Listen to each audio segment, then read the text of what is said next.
जय श्री जगन्नाथ। आज हूँ स्वाधीनता दिवस। 79 वर्ष पूर्वे आज दिन में भारत पराधीन स्वाधीन होता।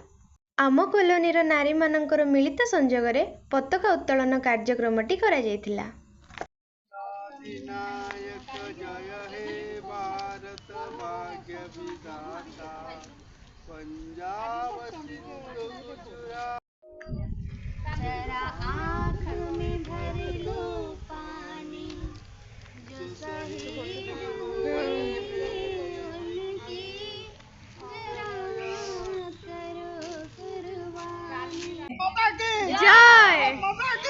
आज आम एत सुंदर भाव स्वाधीनता दिवसटी पालन करुचे केवल से स्वाधीनता संग्रामी मानक पई।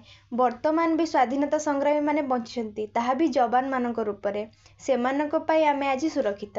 तांकर देश पई थिबा एही निर्भीकता पई हृदयरु अशेष अशेष धन्यवाद।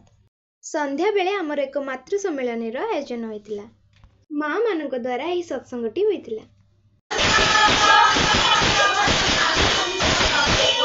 शेषरे प्रसाद पाई आमे घर को फेरिलु। वीडियोटी भल लागिथिले आपण कमेंट करने को जमारू भूलिबेनी। रहिली। जय हिंद।